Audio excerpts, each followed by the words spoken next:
এই মুহূর্তে আপনাদেরকে জানিয়ে রাখি, নদিয়া জেলার ঐতিহাসিক পলাশী মনুমেন্ট থেকে মুর্শিদাবাদের বেলডাঙ্গা পর্যন্ত প্রায় 22 কিলোমিটার দীর্ঘ এক পদযাত্রা আজ আনুষ্ঠানিকভাবে শুরু হয়েছে। ইতিহাসের সাক্ষী পলাশী প্রান্তর থেকে সম্প্রীতি ন্যায় এবং আত্মমর্যাদার বার্তা নিয়ে এই যাত্রায় সামিল হয়েছেন বহু মানুষ। এই পদযাত্রার আহ্বান জানিয়েছেন হুমায়ুন কবির।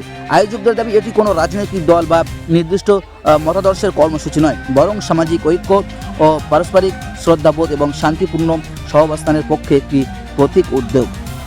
পলাশীর ঐতিহাসিক ভূমি থেকে শুরু করে বেলডাঙ্গা বাবরি মসজিদ পর্যন্ত দীর্ঘ এই পথ অতিক্রম করবেন অংশগ্রহণকারীরা। গ্রাম থেকে জনপদ, ছোট বাজার থেকে প্রধান সড়ক, বিভিন্ন এলাকা পেরিয়ে এগিয়ে চলেছে এই পদযাত্রা। পথের দুধারে বহু মানুষ দাঁড়িয়ে এই কর্মসূচি প্রত্যক্ষ করছেন বলেও জানা যাচ্ছে। স্থানীয় সূত্রে জানা গেছে, নদিয়া ও মুর্শিদাবাদ জেলার বিভিন্ন প্রান্ত থেকে অংশগ্রহণকারীরা সকাল থেকেই পলাশী প্রান্তর জড়ো হন। আমাদের ক্যামেরায় ধরা পড়েছে যুব সমাজের উৎসাহ, প্রবীণ নাগরিকদের সক্রিয় উপস্থিতি, নারী পুরুষের সমান অংশগ্রহণ, সব মিলিয়ে এক বহু ক্রমাঙ্কিক ও বৈচিত্র্যময় চিত্র। অংশগ্রহণকারীদের অনেকের বক্তব্য, সমাজে বিভাজন নয়, সংহতি ও পারস্পরিক সম্মান প্রতিষ্ঠার লক্ষ্যে তারা এই পদযাত্রায় সামিল হয়েছেন। তবে একই সঙ্গে এই কর্মসূচিকে ঘিরে বিভিন্ন মহলে ভিন্ন মত ও প্রতিক্রিয়াও সামনে আসছে। উল্লেখযোগ্য বিষয় হলো, এই পদযাত্রাকে কেন্দ্র করে প্রশাসনের তরফে পরিস্থিতির উপর নজর রাখা হচ্ছে বলে জানা গেছে। আইন শৃঙ্খলা বজায় রাখতে পর্যাপ্ত পুলিশ বাহিনী মোতায়েন করা হয়েছে বলে স্থানীয় সূত্রের দাবি। এখনও পর্যন্ত পদযাত্রা শান্তিপূর্ণভাবে এগিয়ে চলছে এবং কোথাও কোনো অপ্রীতিকর ঘটনার খবর মেলেনি। আমরা স্পষ্ট করে জানিয়ে দিতে চাই, আমরা কোনো রাজনৈতিক বা ধর্মীয় পক্ষের হয়ে নয়, আমরা সত্যের পথে, মিথ্যার বিরুদ্ধে। আমরা একটি দায়িত্বশীল ডিজিটাল মিডিয়া প্ল্যাটফর্ম। আমাদের কাজ হলো সত্য তুলে ধরা, যা ঘটছে, যেমন ঘটেছে ঠিক তেমনভাবেই আপনাদের সামনে পৌঁছে দেওয়া। এই পদযাত্রা নিয়ে বিভিন্ন মত, বিভিন্ন প্রতিক্রিয়া সামনে আসছে।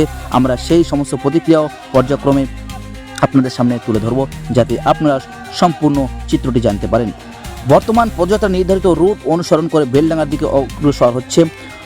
পরিস্থিতির উপর আমাদের নজর রয়েছে এবং যে কোনো গুরুত্বপূর্ণ আপডেট আমরা আপনাদের জানাবো সবার আগে। এবার চলুন সরাসরি শোনা যাক এই মুহূর্তে পদযাত্রা নিয়ে হুমায়ুন কবির কি বলছেন। আমরা এই বাবরি যাত্রাটা 22 কিলোমিটার সম্পূর্ণ করে সেখান থেকে একটা ভারতবর্ষের মানুষকে একটা বার্তা দেব এবং এছাড়াও আমাদের যে কালকে 100 গাড়ির কনভয় নিয়ে মুর্শিদাবাদ পরিক্রমা করে মালদা জেলাকে পরিক্রমা করে যে ইটাহারে 13 তারিখে শেষ করার কথা ছিল, সেটা উচ্চ মাধ্যমিক পরীক্ষা থাকার জন্য আমরা সেই যে বাবরি যাত্রা আপাতত স্থগিত রাখলাম। আগামী কয়েকদিনের মধ্যেই আবার টাইম, ডেট, তারিখ সব কিছু ঠিকঠাক করে আপনাদের উদ্দেশ্যে আমরা জানাবো। কাজে আগামীকাল ঠিক বেলা 10টার সময় স্থানীয় কালীগঞ্জ ব্লক, পলাশী, দেবগ্রাম আশপাশের যারা আমাদের বাবরি মসজিদের ভক্ত এবং আমাদের জনতা উন্নয়ন পার্টির ওয়ার্কার বা কর্মী বা সমর্থক বা নেতা, সকলকেই আবেদন করছি, ঠিক বেলা 10টার আগে পলাশী মনুমেন্টে আপনারা দলে দলে যোগদান করবেন।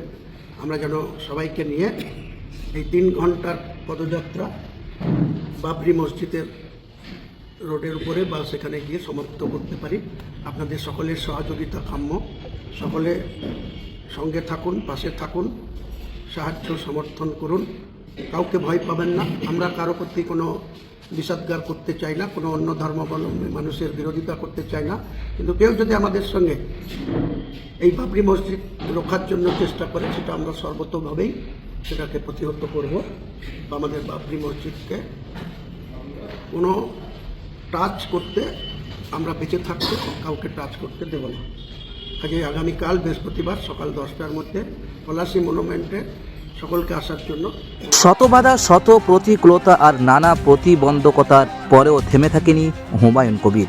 বাবরি মসজিদের উদ্যোগের সঙ্গে যুক্ত হুমায়ুন কবির দীর্ঘ সময়ে অপেক্ষা এবং নানা চ্যালেঞ্জ অতিক্রম করে অবশেষে তিনি আবারও কাজ শুরু করেছেন। 11ই ফেব্রুয়ারি থেকে নতুন উদ্যমে কার্যক্রম শুরু হয়, যা সমর্থকদের মধ্যে নতুন আশার সঞ্চার করেছে। আর আজ 12ই ফেব্রুয়ারি বাবরি যাত্রার মধ্য দিয়ে উদ্যোগ এক নতুন অধ্যায়ে প্রবেশ করেছে। হাজারো মানুষের সমর্থন ও উপস্থিতি এই কর্মসূচিকে আরও শক্তিশালী করেছে। অনেকে বলছেন এটি শুধু একটি কার্যক্রম নয়, বরং একটি প্রতীক ও দৃঢ়তা, বিশ্বাস এবং লক্ষ্য পূরণের অধ্যম প্রচেষ্টার প্রতিচ্ছবি। সময়ের চ্যালেঞ্জ যতই কঠিন হোক, হুমায়ুন কবিরের এই পদক্ষেপ প্রমাণ করে সংকল্প আর সাহস থাকলে পথ থেমে থাকে না। এখন সবার দৃষ্টি আগামী দিনের দিকে। এই যাত্রা কোথায় গিয়ে পৌঁছায় সেটাই দেখার বিষয়।